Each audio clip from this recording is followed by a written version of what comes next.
Everybody has a story. And today I'd like to share mine with you.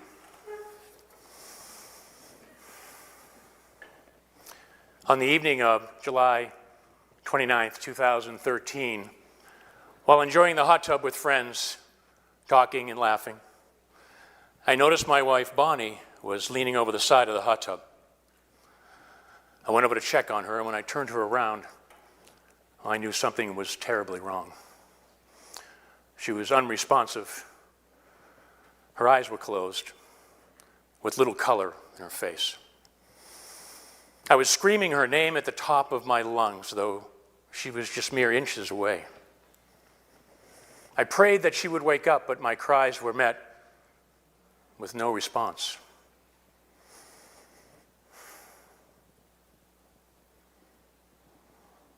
We called 911. Paramedics arrived within minutes, and they got her to the hospital. As you can imagine, it was total chaos when we arrived there. They rushed Bonnie back into the trauma room. I followed behind until they left me in the waiting room. Sitting there in my still wet bathing suit, rocking in the hard and uncomfortable chair, I recited the Serenity Prayer again and again. God, grant me the serenity to accept the things I cannot change, the courage to change the things I can, and the wisdom to know the difference. I first learned that prayer when I entered the rooms of Alcoholics Anonymous back in 1993 and started my journey with sobriety. And in that moment, it was the only thing I could think of to calm my nerves. We soon learned that Bonnie had a massive brain aneurysm. And within 48 hours, it was clear that my Bonnie wasn't coming back. I laid next to her, my hand on her chest. I felt her chest as it rose lower each time, slower and slower, till there was no more. On July 31st, 2013, Bonnie took her last breath. Now, in that moment, I called on the resilience that I had developed going through the adversity that I had in my life. Now, resilience can be defined in many ways. For me, it's the ability to bounce back even stronger when life challenges you with new purpose and perspective. You see, up till that point in my life, I had already confronted addiction, depression, and thoughts of suicide. And now, my resilience was kicking in to get me through this.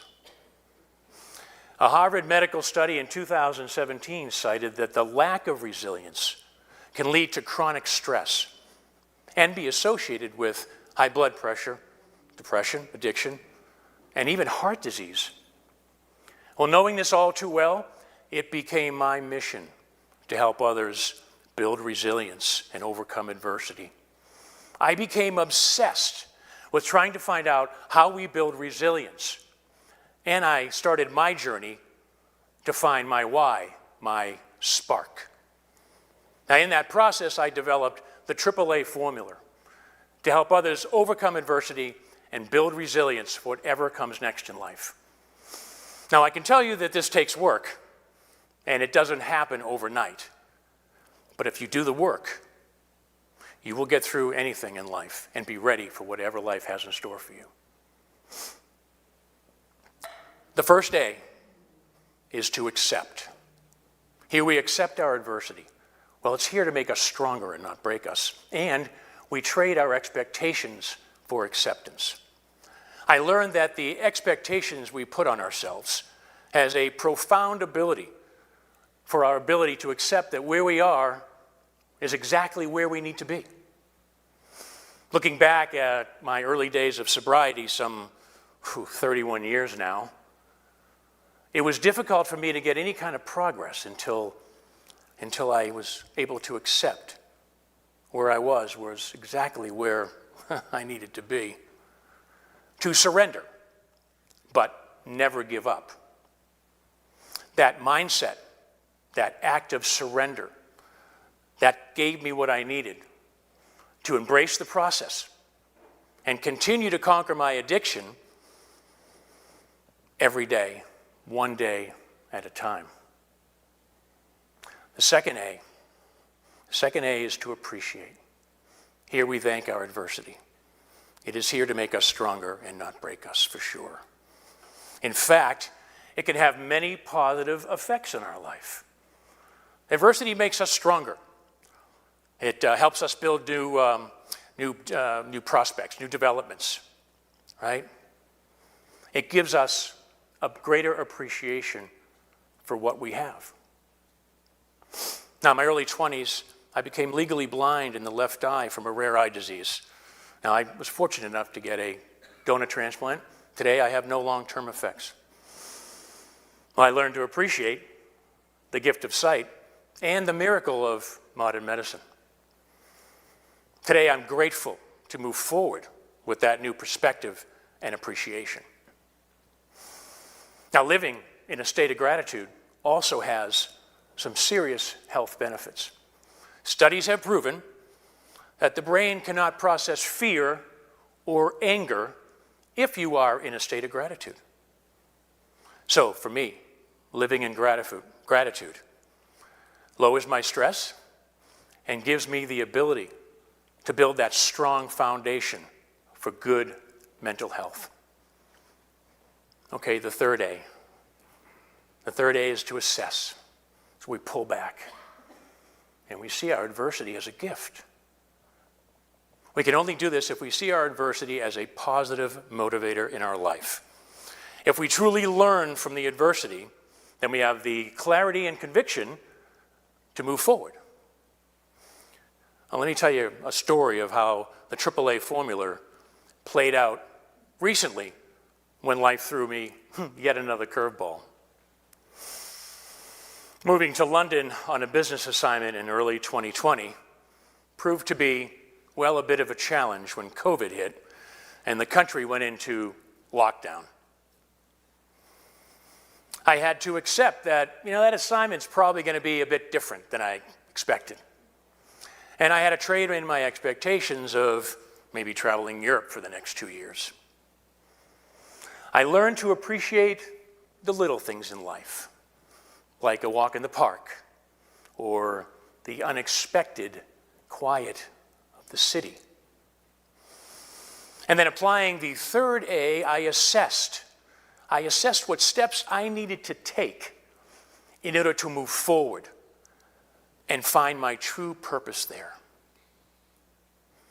And that business assignment turned out to be one of the most impactful learning experiences of my life. So now you're probably wondering, how has my story unfolded today? Well, through this journey, I have found my spark. To be a servant, to give back, and to empower others to live with purpose and find what sparks them.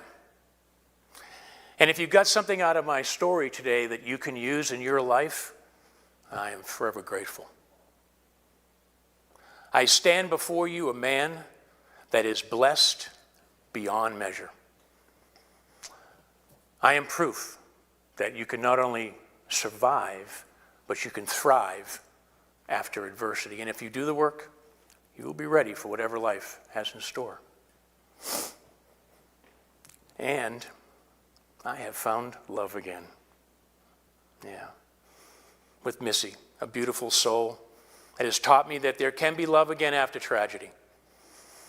I have moved forward with Bonnie, not from her. And today I live my life in tribute to her.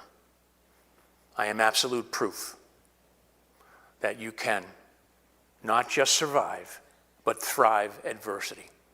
And if you do the work, you will be ready for whatever life has in store for you. Now, embracing this process can be a bit countercultural. I mean, there's so much being developed today to make our life easier. It's difficult to learn the skills we need to be successful when life challenges us. To surrender, but never give up, is my idea worth spreading. Through this process, we not only build, but we strengthen our resilience.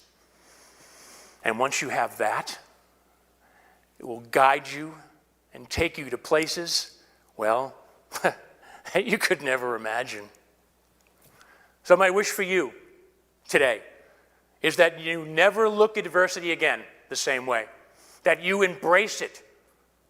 And by leaning into that adversity and accepting, appreciating, and assessing your options, you use that strength to be the person that you were meant to be. So I ask you to surrender, but never give up. And in that process, you will discover your spark. Thank you.